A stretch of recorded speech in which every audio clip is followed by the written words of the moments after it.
Crews were out here for 2 hours last night looking everywhere, but when the sun went down, they had no choice but to put a pause on that search. And right now we have our bright camera lighting, but if we turn this off for a second, you could see just how dark it is out here. On this side, this is where the people have checked in already.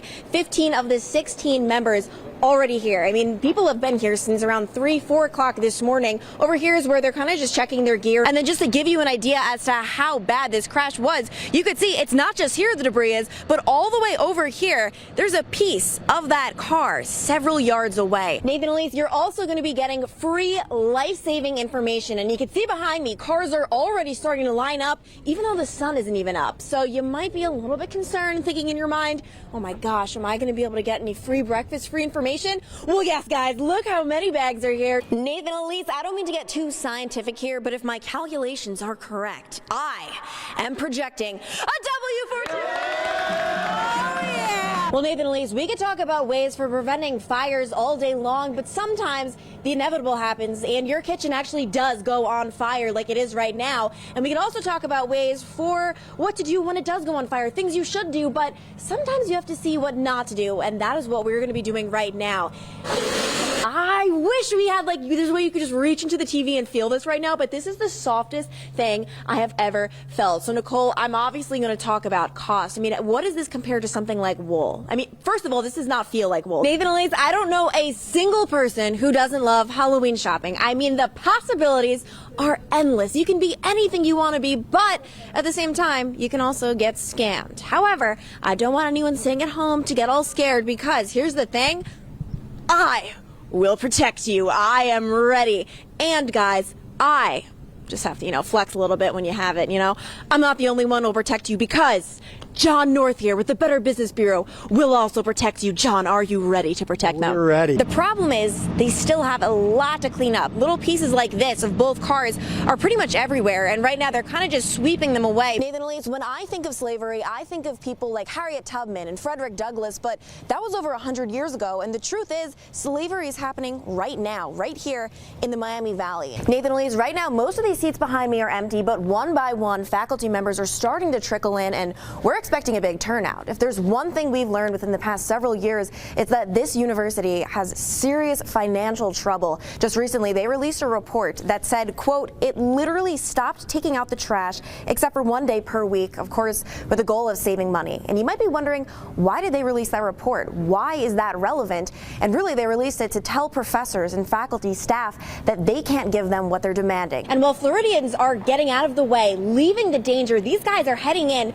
to help out. And you might be wondering, what exactly are they going to be doing? What are they going to be bringing? And behind me, this is a gear bag. So this isn't one that's going to be going with them, obviously, because this is damaged from their last trip. But inside this bag is pretty much anything you might imagine, from a knife to a strobe light, a life jacket, a dry suit, which is huge because with these hurricanes, the flooding is one of the biggest issues. Nathan, Elise, it's about 4 hours since that crash happened, and a tow truck just arrived on scene. And from the last time we spoke, we got a little bit closer to the scene, and I can tell you, I'm now getting a much better idea as to just how bad this crash was. Kristen, last hour, you told me I couldn't kick a field goal, so that's why I'm not going to. He is. Oh, yes! Well, Nathan, I don't know if you're going to be able to burn it all off, especially if you're like me and you just ate not 1, but 2 Snickers. I can already hear you guys snickering in the studio that I just consumed 160 calories. I know, I'm a little bit disappointed in myself, but Doug here has my back.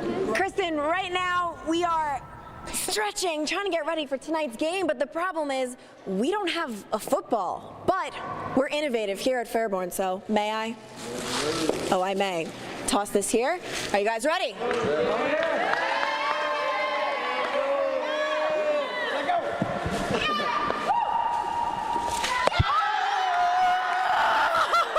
The only thing scarier than what I look like right now is scams. You might be wondering, what am I supposed to be? And the answer, Nathan, is warm.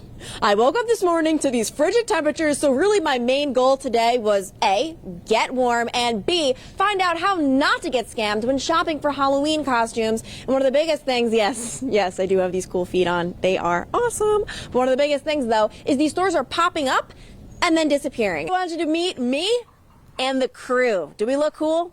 Yeah, we look cool. Well, Adam, Riverside police have hit a bit of a dead end. This is the parking lot where Cheryl Coker's car was last seen. It drove into a spot back there, and the entire thing was captured by this camera. But right now, police are frustrated by what it didn't capture. I've been here my whole life, 58 years. And I've never heard of anything like this, ever. Joe Rumley works at the surveillance store where Cheryl Coker's car was found. It pulled in 10:48 Tuesday morning, 3 hours after police say she was last seen. The vehicle was locked, but all of her personal belongings remained inside the car. From this parking spot, you can see Clancy's Tavern, and Clancy's Tavern can see you. We were excited. We thought we actually were going to be able to see what took place. Hours of surveillance from that day, but the problem is what that video shows and what it doesn't. The car comes in, looks like it's going to park there, and then it changes its mind, and then comes up and pulls into a parking space right there. And then the footage jumps a full minute. The camera was set up to motion record, not constantly record, so you never actually see anyone get out of the car. The car just basically sits there until, I think, Wednesday night at 8:30, when it was actually towed away by the police. Whether or not Coker was in the car, no one knows, but police say what was in it. Her cell phone, her ID, her credit card, her purse, all those types of items being left definitely added to the suspicion. Did somebody kidnap Cheryl Coker? That's what we're afraid of, but no one really knows at this point. Again, it's just very suspicious circumstances. Police have spent hours looking at that footage, trying to see if they could find any clues that would help solve this case, but so far, nothing. However, they're not giving up, and they're going to continue searching. For now, live in Riverside, Clancy Burke, Fox 45 News.